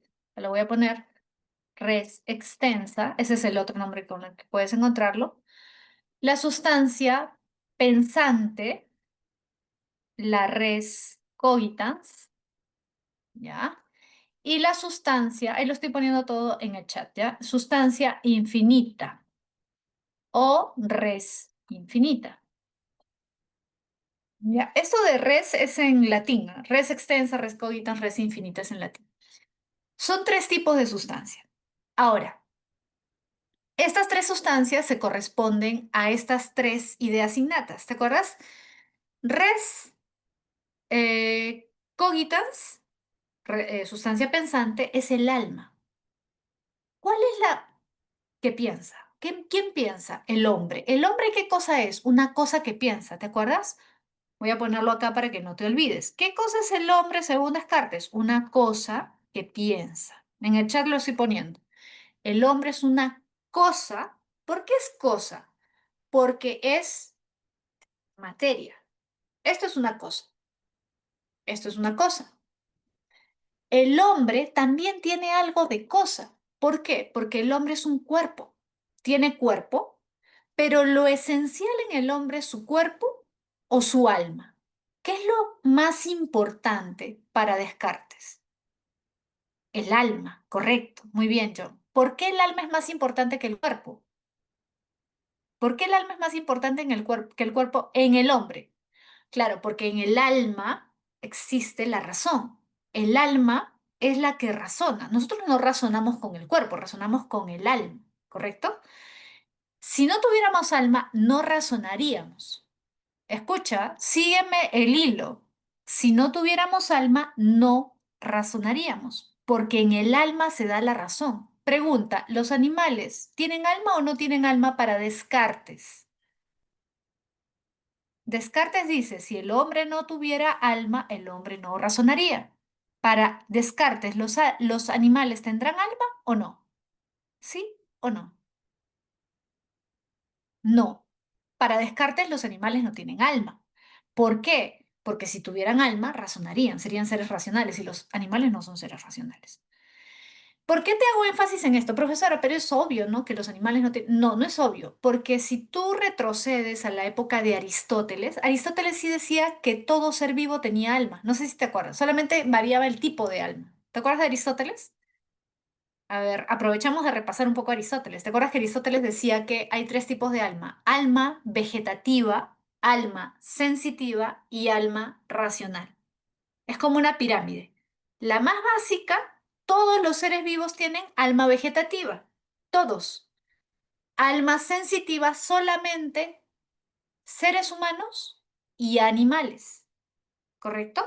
Entonces, recopilando, las plantas tienen alma vegetativa. Los hombres, seres humanos y animales tienen alma vegetativa y alma sensitiva. ¿Correcto? Pero el hombre tiene un alma más. Tiene tres almas. Porque solo el hombre piensa, ¿sí o no? Solamente el hombre razona, el alma racional, exacto. Entonces, el hombre tiene tres, los animales tienen dos, las plantas tienen uno, pero todos tienen alma, porque todo ser vivo tiene alma. Ahora, en la época moderna, a Descartes le preguntamos, ¿todo ser vivo tiene alma? ¿Qué te responde Descartes? No, solo los seres humanos tienen alma, porque en el alma reside la facultad racional. ¿Correcto? Entonces, tener alma para Descartes, ojo, para Descartes significa ser un ser racional. Entonces, el hombre, ¿qué cosa es? Una cosa que piensa, porque es un ser físico, material, tiene extensión, sustancia extensa, es un ser material, sustancia extensa, pero tiene algo que no tienen los objetos inmaterial, perdón, los objetos inanimados y que no tienen los animales, ¿correcto? El hombre tiene alma, los animales no tienen alma. Por eso son solo sustancia extensa. Las cosas son sustancia extensa, los animales son sustancia extensa, los árboles, las plantas son sustancia extensa. El hombre es una sustancia extensa más una sustancia pensante, ¿correcto? El hombre es sustancia extensa y sustancia pensante. Ahora, el mundo en su totalidad, la naturaleza, los árboles, el mar, la tierra, los planetas son sustancia extensa. El mundo es sustancia extensa. El universo es sustancia extensa. Ahora, hay otra sustancia que es especial, que es la res infinita, es Dios. Dios es lo único infinito. ¿Tú eres infinito? No. Yo soy, no, todos tenemos un fin, todos vamos a morir, todos vamos a desaparecer. Los árboles, los animales, los ríos, los lagos pueden desaparecer, sí. Una ciudad puede desaparecer, un cataclismo puede desaparecer. Lo único infinito es Dios.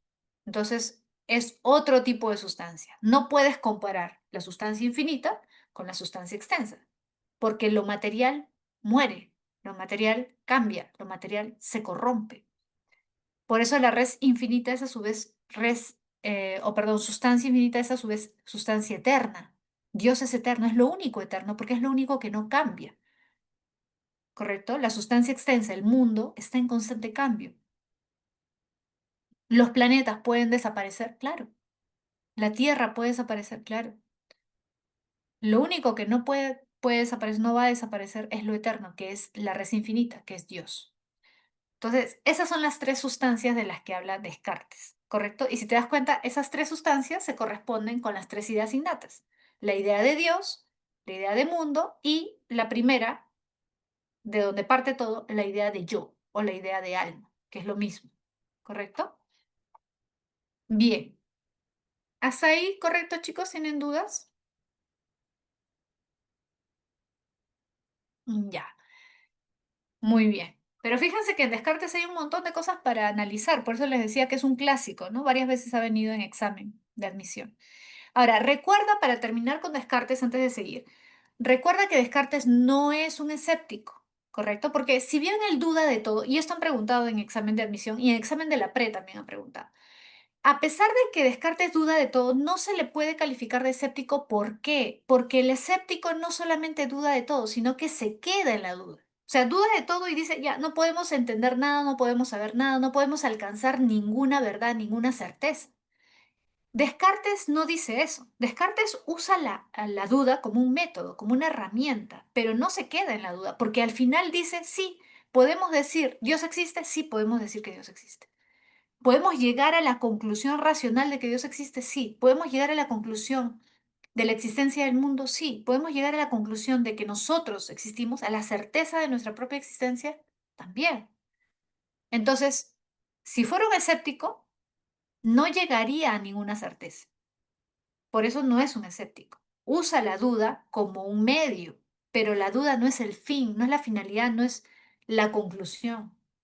Por eso no es escéptico. ¿Correcto? Pregunta 11.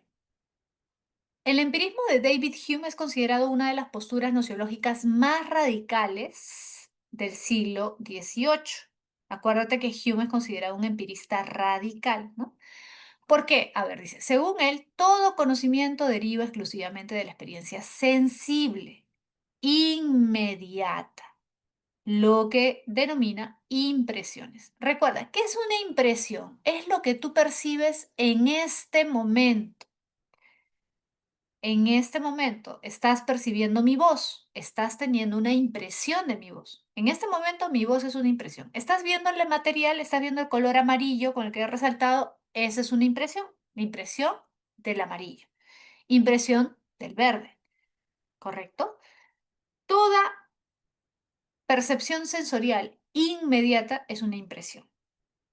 Cuando esa impresión pasa, ya pasa y simplemente queda alojado como un recuerdo, eso ya es una idea, acuérdate. Por eso dice, las ideas no son más que copias, copias debilitadas de esas impresiones.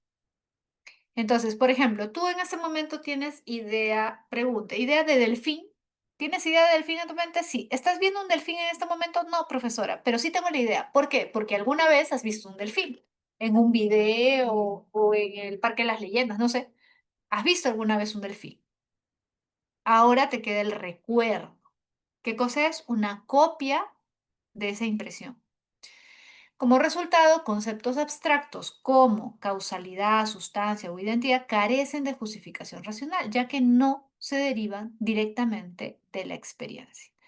¿Por qué dice Hume, fíjate, que conceptos abstractos como causalidad, sustancia o identidad carecen de justificación racional, ya que no deberían directamente? Claro, porque tú no ves la causalidad, tú no ves la sustancia, tú no ves la identidad, tú ves una taza, tú ves una taza, correcto. ¿Tú ves la sustancia taza? No. Tú ves que una bola, por ejemplo, en un juego de billar, ¿no? Una bola choca con otra bola y esta se desplaza. Ves primero una bola que se desplaza y luego otra que se desplaza. Eso es lo que tú ves, ¿correcto? Dos movimientos.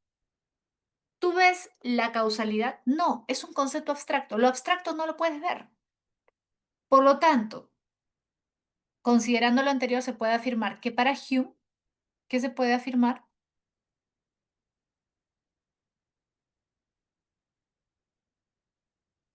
Claro, muy bien.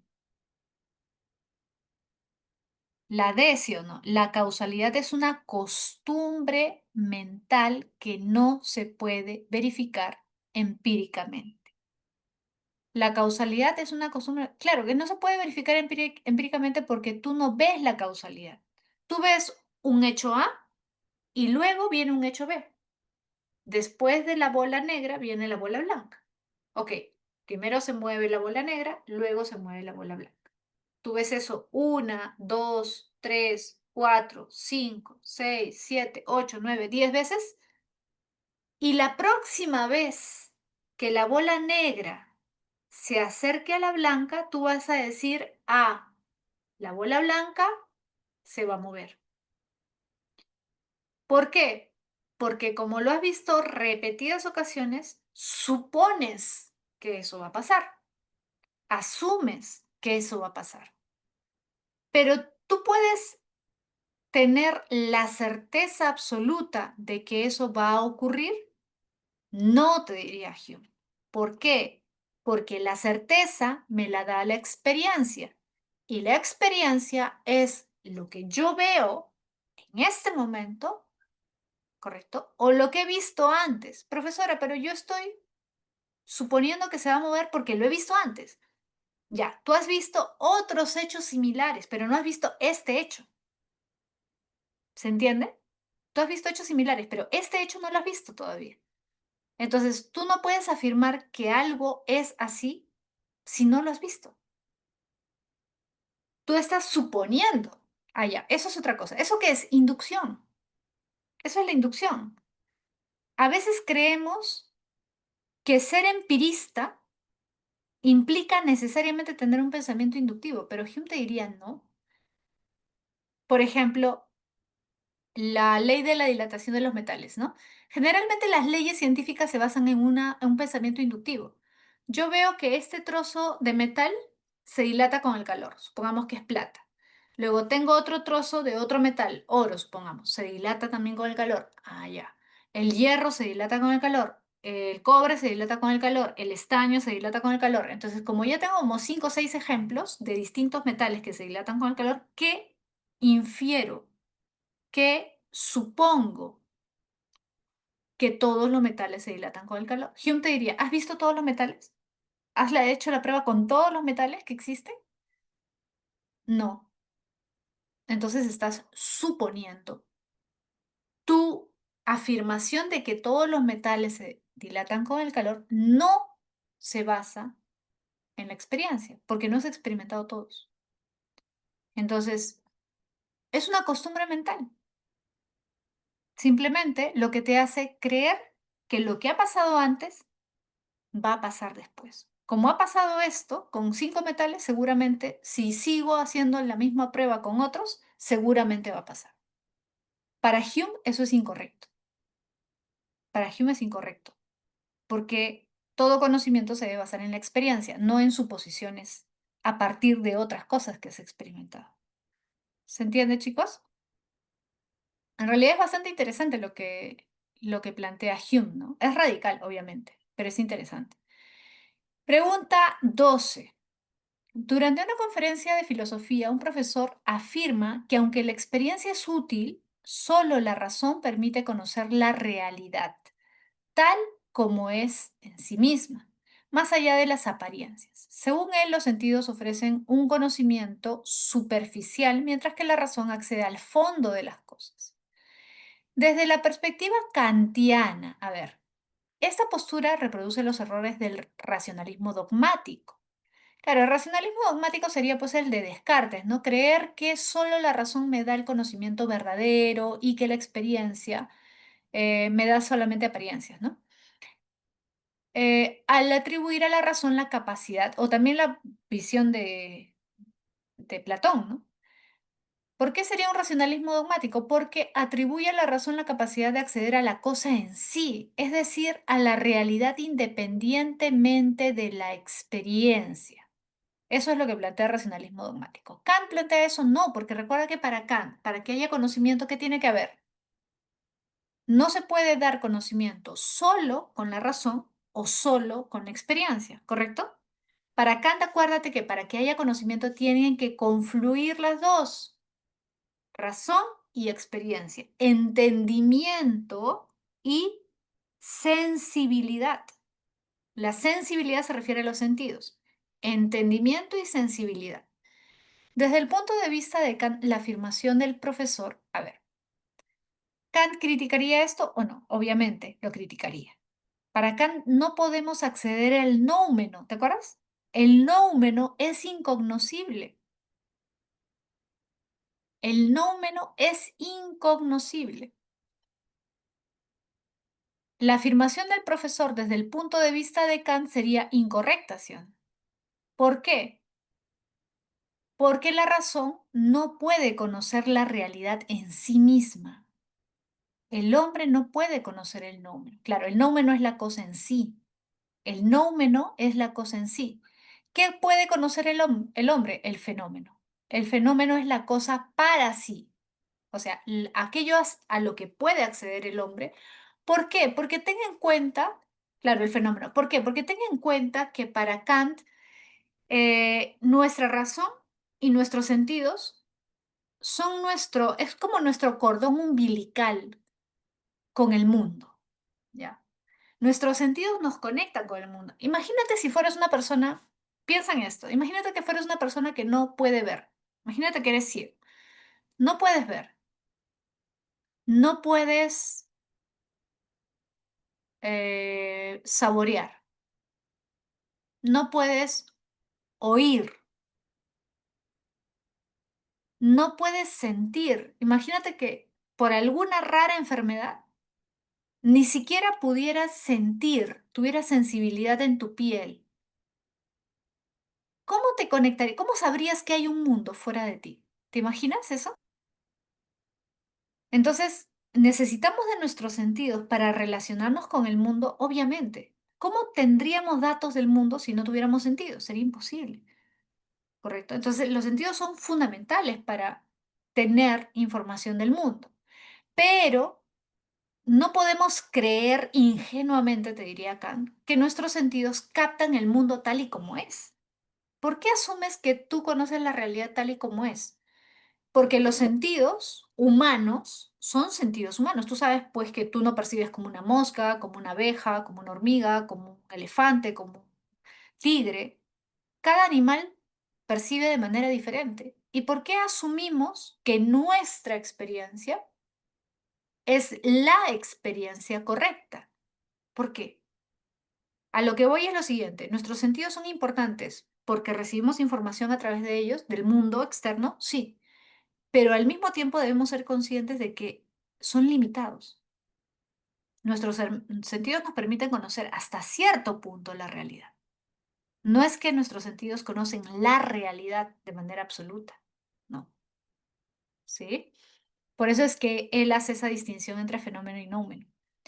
Evelyn me pregunta, ¿por qué no la D? A ver, la D dice, no es aceptable dado que la experiencia necesita ser completada por la razón. Es que lo que pasa, ¿sabes qué? Es que si tú dices que necesita ser completada, ¿ya? Lo que está diciendo es que de alguna forma la experiencia es primero y luego la razón complementa lo que la experiencia nos dice. Pero no es que complementa, porque en realidad para Kant la razón y la experiencia actúan de manera conjunta. O sea, nosotros no nos damos cuenta. O sea, para términos didácticos, en filosofía nosotros decimos razón más experiencia, ¿correcto? Pero no es que sean separadas en el momento de conocer. En el momento de conocer se dan simultáneamente, sin que seamos conscientes de ello. O sea, no es que primero la etapa de adquirir datos y después la etapa de procesar datos. No, no es así. Es automático, es al mismo tiempo, es simultáneo. Por eso no es una cuestión de completar, no. La razón no completa el conocimiento de la experiencia. Lo que hace la razón es encajar, por decirlo así, las piezas. La razón, estas estructuras, se refiere a las estructuras, las categorías, son estructuras a priori que condicionan la manera como conocemos el mundo. Condicionan. Es decir, no es que sea un proceso posterior o que complemente. Por eso es que no es correcta la D, ¿sí? Pudiera parecer correcta, pero no es adecuada la manera como está expresada. No expresa lo que plantea Kant. ¿Ya?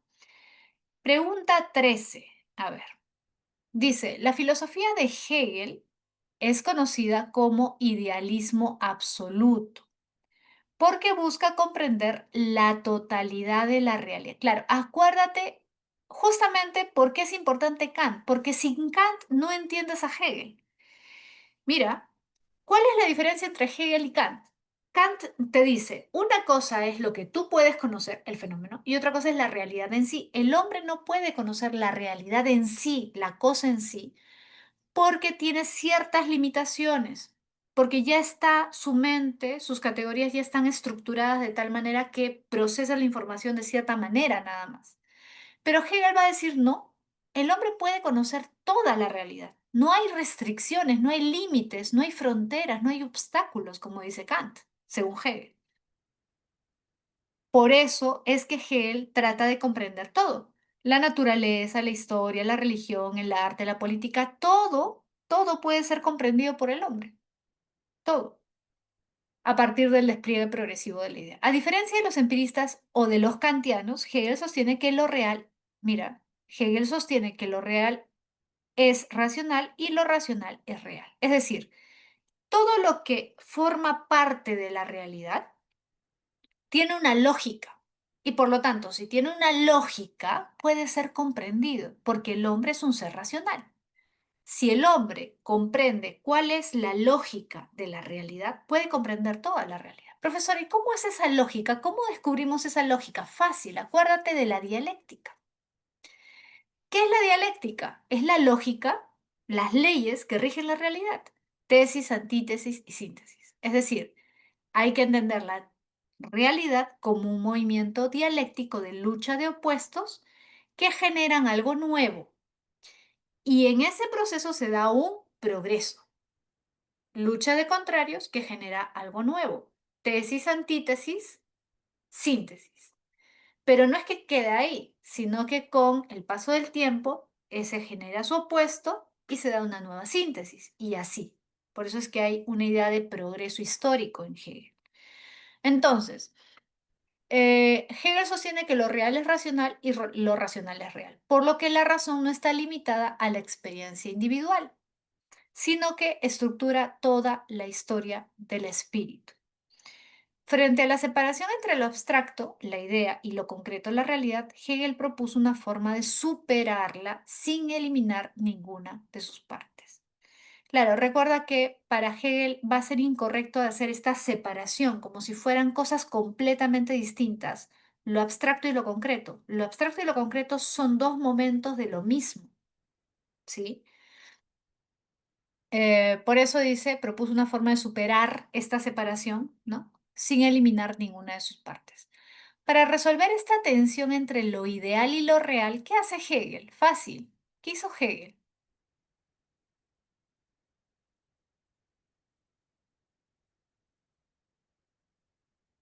Lucha de opuestos que generan algo nuevo. ¿Qué hace Hegel? La tensión de opuestos. Para explicar eso, desarrolla el método dialéctico. Exacto, para mostrar que el devenir, para demostrar, perdón, el devenir racional de la realidad, el método dialéctico. Ujú. Muy bien. Pregunta 14. Para Marx, las ideas dominantes en una época no son más que la expresión de las relaciones materiales dominantes. Mira, las ideas dominantes en una época no son más que la expresión ideal de las relaciones materiales dominantes. Es decir, una ideología, una serie de pensamientos, una serie de ideas que predominan en una época, lo que está mostrando es simplemente lo que piensan aquellos que dominan en la sociedad, aquellos que tienen poder en la sociedad. Por ejemplo, vamos a tratar de darle una interpretación actual a esto que plantea Marx. Si Marx viviera en esta época en el Perú, supongamos, probablemente diría lo siguiente. A ver, en el Perú actualmente predomina un pensamiento liberal. Este pensamiento del emprendedurismo, ¿no? Del emprendimiento, del esfuerzo personal, es algo que predomina bastante en esta época, ¿no? Podríamos decir, diría Marx, que esas ideas no es que han surgido de la nada, sino que son expresión de ciertas relaciones económicas, materiales, que son las que predominan actualmente. Entonces, la clase dominante, diría Marx, es la que difunde estas ideas. Claro, porque la clase dominante, probablemente diría Marx, le conviene que tú creas que es suficiente tu esfuerzo personal para salir adelante y que no tienes por qué exigirle al Estado nada. No le pidas leyes, no le pidas trabajo. Tú créate tu trabajo. Tú te puedes crear tu trabajo. ¿Para qué le pides al Estado que cree trabajo?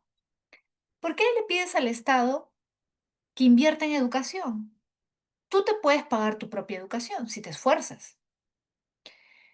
Tú puedes salir de la pobreza solo. No le pidas nada al Estado. Tú puedes con tu propio esfuerzo salir de la pobreza. Marx diría, esas ideas no surgen de la nada. Esas ideas que predominan actualmente son expresión de esas relaciones materiales dominantes. Es decir, la clase dominante le conviene que tú pienses eso y difunde esas ideas. Entonces, es una manifestación más de su poder. Ellos pueden difundir esas ideas y lo hacen porque es lo que les conviene para mantener su relación de poder sobre las clases oprimidas, ¿no? Por eso habla de las relaciones de producción. ¿A las clases altas les conviene que la clase pobre piense eso? Sí, le conviene. Porque de esa manera tú no vas a exigir derechos. Tú vas a decir, no, pues tienes que esforzarte más. No le pidas a tu empleador que te pague más. Tú esfuérzate más, haz horas extras si quieres ganar más dinero, ¿no? Un poco esa es la lógica que sigue Marx, ¿no? De este modo, conceptos como justicia, libertad o democracia pueden ser formas ideológicas que encubren la explotación de una clase por otra. Ahí está clarito, ¿ya? Así, la filosofía y el derecho, lejos de ser autónomos, expresan intereses de clase y deben ser desenmascarados, perdón, como ideología. De lo anterior se deduce que Marx, fácil, ¿no? ¿Cuál es la clave? ¿Cuál sería la clave de la 14?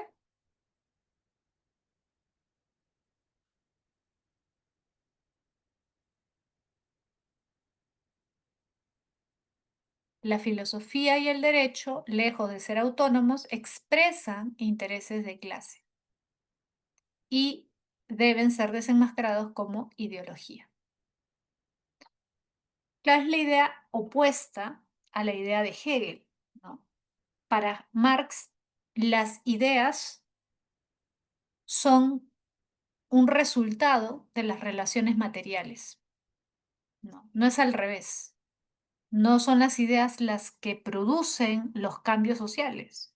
Son los cambios sociales o la realidad material, social y económica, la que produce ciertas ideas, ¿no? En beneficio de la clase dominante. Por lo tanto, la clave es la B, ¿no? Sostiene que la conciencia social es el reflejo de la estructura económica. ¿Sí? ¿Correcto? ¿Tienen alguna duda?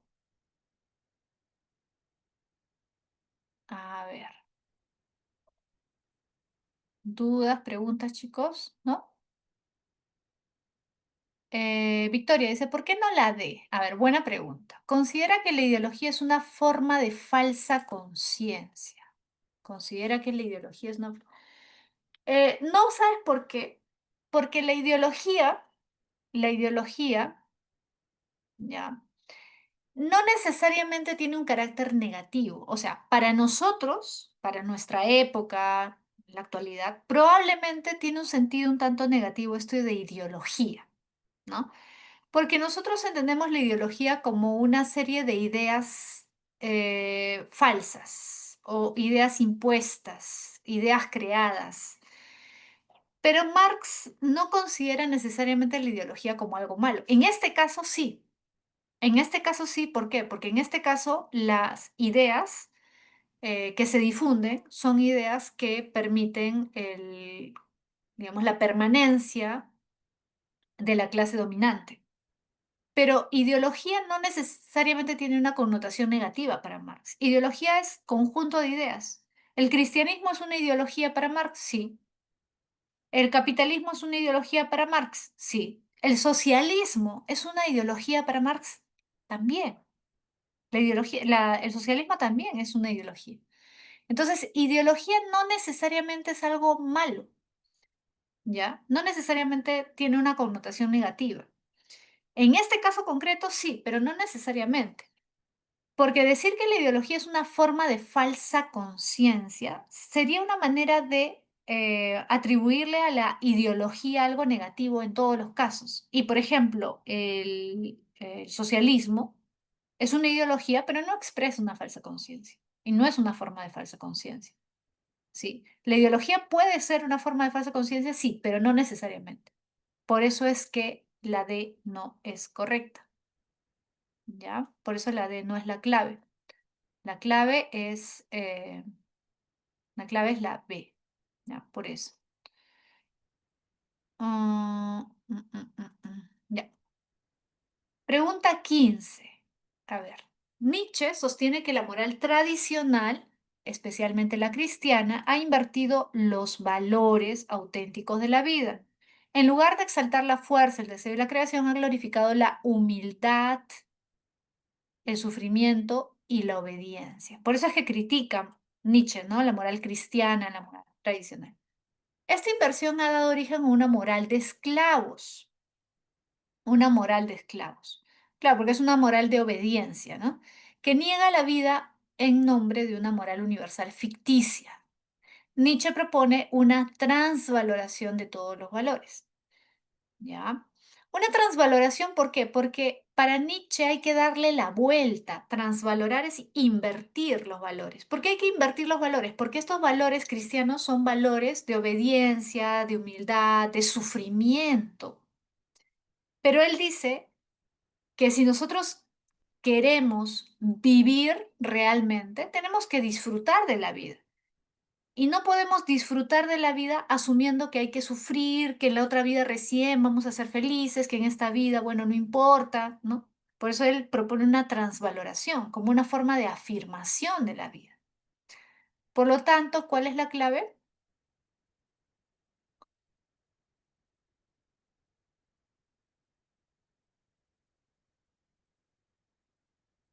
A ver, ¿la moral debe ajustarse a principios universales para tener validez? No, ¿por qué?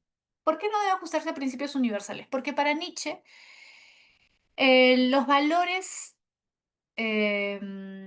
los valores que él propone no son valores para todos, ¿sí? Acuérdate del superhombre. El superhombre no es una especie de Dios que va a cambiar la moral para la humanidad, no. El superhombre es un ser excepcional. Por eso es un Übermensch, ¿no? Es un superhombre en el sentido de que es un sobrehombre, es un hombre que está por encima del promedio. Él no va a cambiar los valores para todos, no. El superhombre le importa su vida, es un individualista. Entonces no tiene que ajustarse a principios universales. B. ¿La crítica a la moral tradicional implica una expresión del nihilismo? No. ¿Por qué no? Profesora, pero yo he escuchado que Nietzsche es nihilista. No, falso. Nietzsche no es nihilista.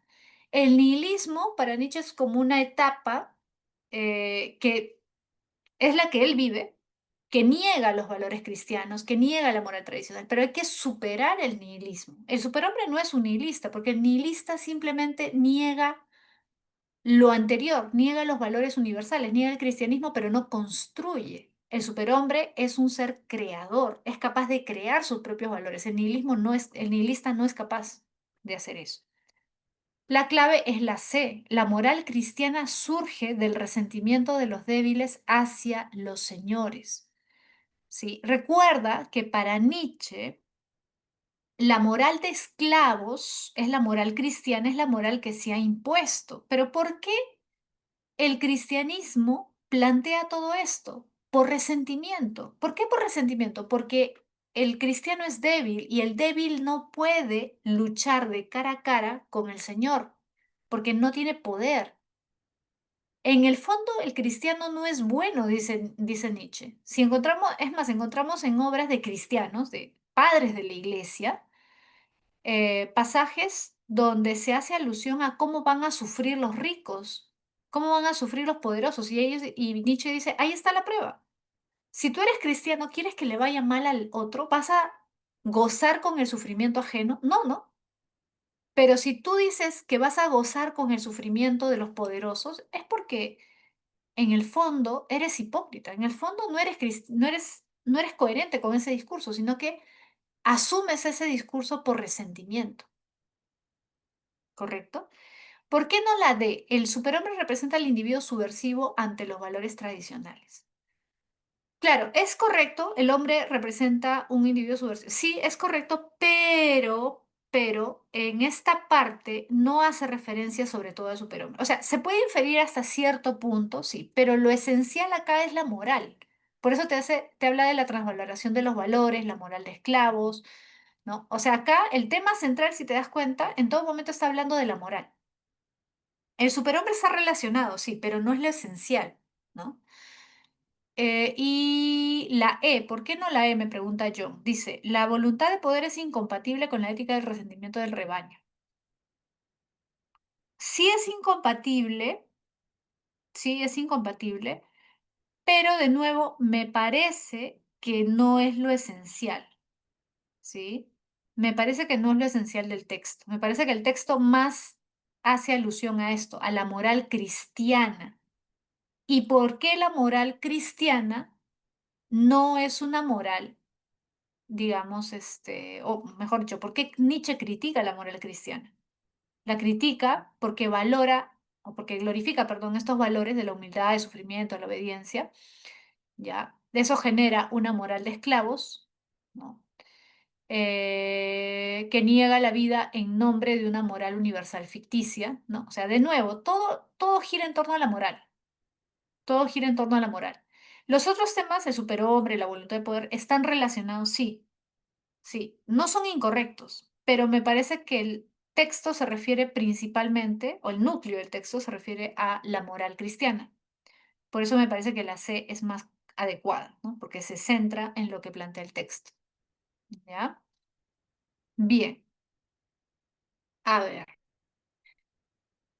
Vamos a terminar con esta pregunta y luego les dicto las claves, ¿ya? De lo que falta. A ver, la muerte es una posibilidad del ser que en cada caso es el Dasein, ¿ya? En el ser de este ente, hacia su fin se comporta el Dasein en cuanto tal.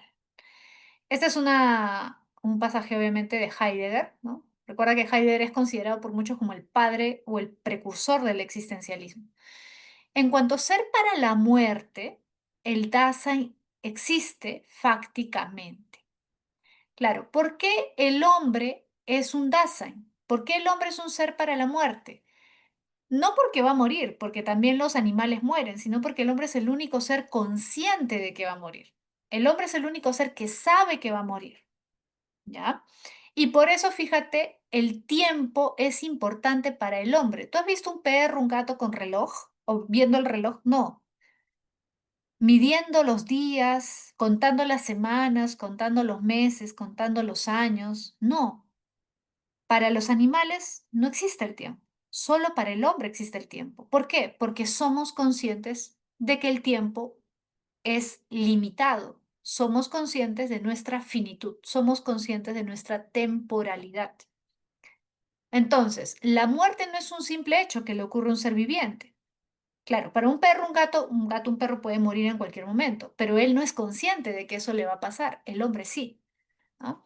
Entonces, la muerte no es un simple hecho, sino una posibilidad que el Dasein, mira, que el Dasein debe asumir como propia, intransferible y cierta. ¿Por qué dice que debe asumir? Porque recuerda que para Heidegger, el Dasein solo le da sentido auténtico a su existencia cuando reconoce que es un ser mortal, por lo tanto, es un ser temporal, por lo tanto, tiene que darle algún sentido a su vida. Tiene que darle algún sentido a su existencia, tiene que asumir su existencia como algo único, es decir, el hombre tiene que crear conciencia de que no puede vivir por vivir. Y eso pasa muchas veces, por ejemplo, cuando las personas están con alguna enfermedad y recién son conscientes del tiempo que han perdido o recién piensan en todas las cosas que les hubiera gustado hacer y no hicieron, ¿no? Por amoldarse a lo que los demás querían o lo que todos hacían o lo que los otros le decían que era bueno, ¿no? O valioso. Entonces, según la concepción del ser para la muerte en la filosofía de Heidegger, señala cuál de las siguientes afirmaciones son falsas. Ojo, falsas. A ver, uno, la muerte para Heidegger no es simplemente un hecho biológico, sino una posibilidad existencial que el Dasein debe asumir como propia. Correcto. pero me están preguntando falsas, no la marco. Voy a marcar solo lo que es falso. Heidegger considera que la muerte puede ser comprendida plenamente mediante el análisis de su ocurrencia en otros. A ver, ¿eso es correcto o no? ¿Considera que la muerte puede ser plenamente mediante el análisis de su ocurrencia en otros? No. ¿Por qué? Porque eso implicaría, o sea, cuando dice su ocurrencia en otros, se refiere a que los otros le dan sentido. ¿Sentido así a su muerte? No. Cada uno toma conciencia y es intransferible. Fíjate, tú no le puedes echar la culpa a otro, no puedes depender de otro. ¿Mm? 3. El ser para la muerte revela una posibilidad insuperable, intransferible del Dasein, es decir, nadie puede morir por otro. Correcto. 4. El ser del Dasein está marcado por una relación anticipadora con la muerte, lo que le permite apropiarse auténticamente. Claro, le damos sentido a nuestra vida gracias a que sabemos que somos temporales, mortales. Correcto. Me preguntan solo lo que es falso, lo único falso es la 2. Casi. Lo único falso es la 2. ¿Correcto? Bien. Ya estamos en la hora, así que les voy a dictar las claves de lo que falta. John dice, profe, un pequeño resumen. Ya, John, la próxima clase, ¿ya? Porque yo también dicto después de esta clase, entonces no me da tiempo para explicarles. La próxima clase, hazme recordar al inicio para explicarles la diferencia entre Heidegger y Sartre, ¿ya? Les dicto lo que falta. La pregunta 17, la clave es casa, casa, apunte. 17, casa. 18, barco. 18, barco. 19, casa, casa. Y 20, dado. Ya, 20 es dado.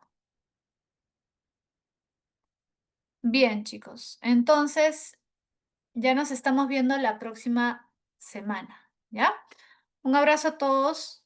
Nos estamos viendo. Chao, chicos. Nos vemos.